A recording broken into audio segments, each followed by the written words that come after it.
Okay, so what we have here is we've got a tiny little chip. This is a new construction. Very simple. If you're a builder, you get the ultimate chip repair kit. Keep that kit. Maybe if you're doing a lot of units, the ultimate chip repair kit would fix, you know, probably almost 15 of these or 20 of these. Like, it's gonna last as long as you just keep cleaning out your sprayer. This will last a long time. So first we're just gonna prep the surface area like we always do. Kind of scuff around that. Not really getting much. Go ahead. So now we're just gonna clean off that dust, get it ready for the finish putty. So we're just gonna mix up a little bit of finish putty. It's not gonna take near this much, but you got 4 ounces of finish putty in your kit. So this is less than 1 ounce for sure. And it won't even take all of this. So use it wisely, it'll go a long way. We just put a little dab of hardener in there. You see how it came out a little liquid at first. That's not a problem. If there's a bunch of it, you might dab it up with a paper towel and bleed it out of your tube. That can happen whenever, especially when it's cold outside. Just be aware of that. Try to bring your products up to room temperature before you use them. That can help. You know, but I've got a blow dryer here. I'll warm this up whenever I get it put down. So just mix it up till it's a nice consistent color, kind of a green color on that finish putty. Actually, it's gonna take a little bit. I'm just gonna put it in there. And you know, a lot of people will put tape around the edges there. I don't think that's necessary. I'm gonna clean up those edges with acetone. And I'm actually going to build it up a little bit more on that actual chip.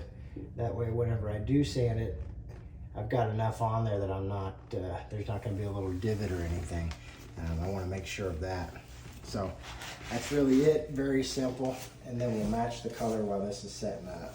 Okay, so I'm using a blow dryer here. I'm just going to warm this up. It's going to speed up that cure a little bit. We're still going to give it about 15 minutes to cure before we sand it. I'll shut the vacuum off in a minute. I've got gold white here. I'm just going to check and see which one's closest, and then we'll adjust the color from there. All right, so we'll just do a dab of gold white. And so what I'll do is normally I'll test what colors I think might be closest. So obviously on this tub, almond is not going to be a match. So I'm going to start out with gold white and gray white and just see which one is the closest, and then we'll make adjustments as we need to. Gold white's pretty close. Let's see, this one's gray white. That's even closer, in fact. Okay, so I'm going to definitely say gray white if you're looking at it in real life. Sometimes it's hard to see on the camera, but gold white is, you can tell it's just like kind of a brighter gold. Gray white is more of the right tint.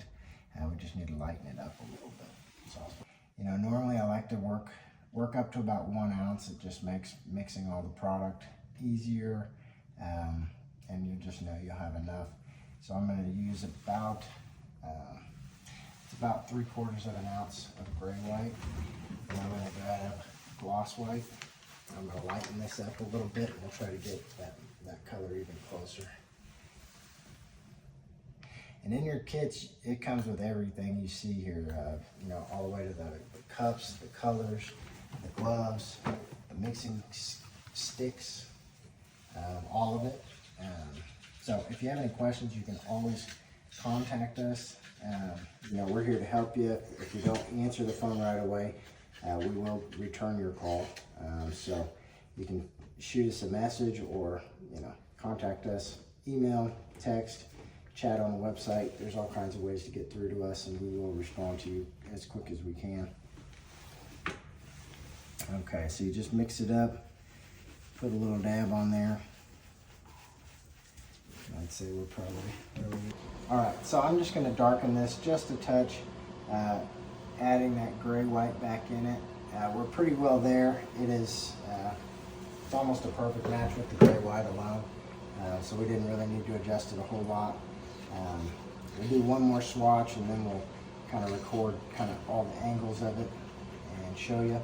And this is, just take your time on this. Like I said, we're gonna let that finish putty set up for about 15 minutes anyway, so it's still setting up. So, no need to get in a hurry here, and you can go longer than 15 minutes. So yeah, take your time. This is really how you make it look good. Bar colors get very close, extremely close. So you always do your swatch, stir it till it gets sticky, just a small drop, and then hit it with the blow dryer. All right, so we're gonna go with that.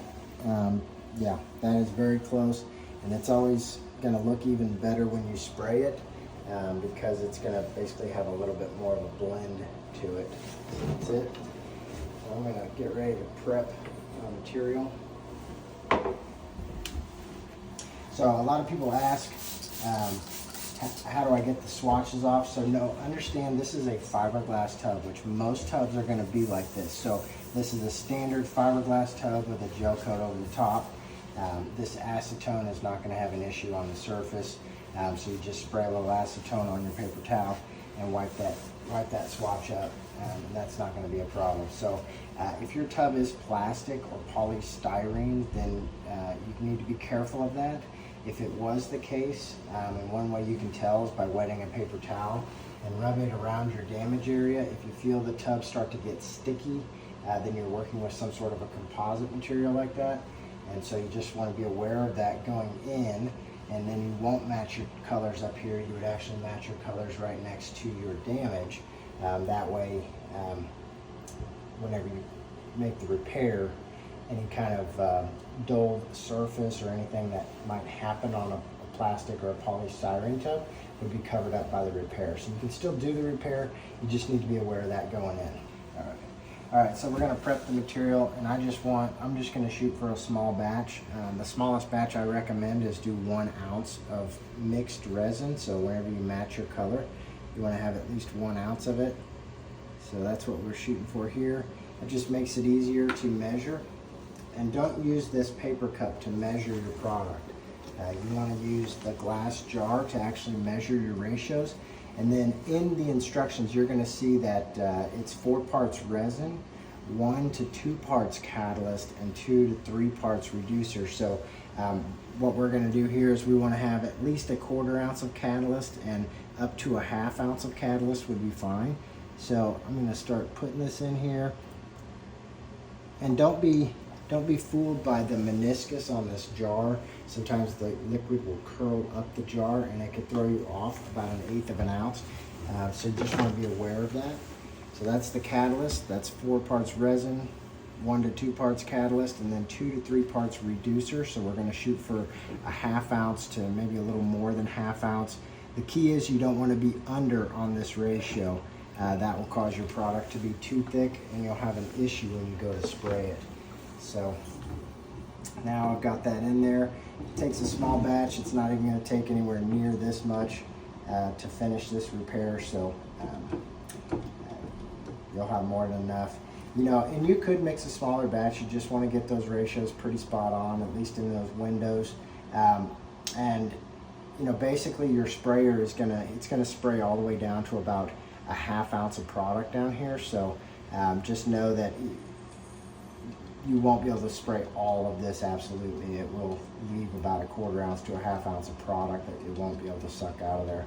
So, but we're gonna have well over enough here. We'll save it for the next job too. So get that all stirred up, and now I'm gonna open up a new sprayer here because our old one finally is empty.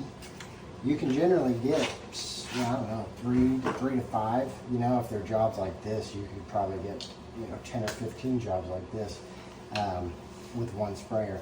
So when you open these up, it's always got a little filter on the end of it. You want to remove that filter.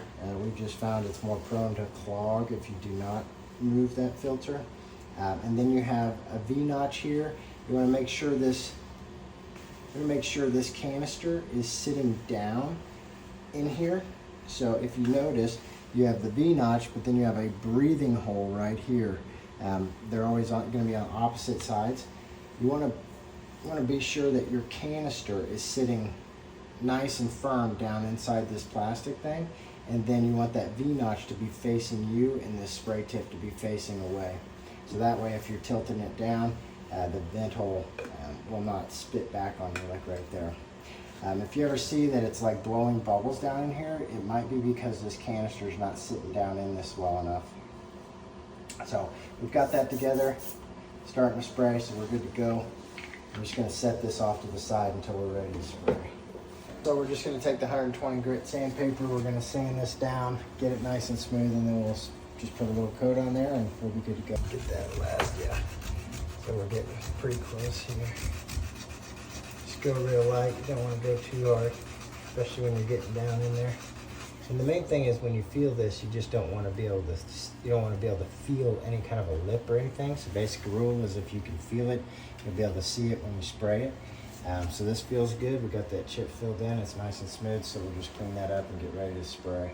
Okay, so got this all sanded down. This doesn't take much. All of your kits are going to have a ½ ounce of primer in there. That is just that's not even close to ½ ounce. So you're going to have more than enough in that. So just wipe it around that damage area where you're going to do that. And then you just want to dry it just for a second. So we're good to go. We're just going to hit this probably three or four coats.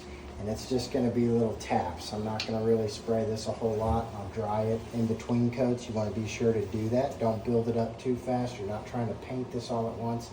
You're trying to build it up in coats. So let's start with that.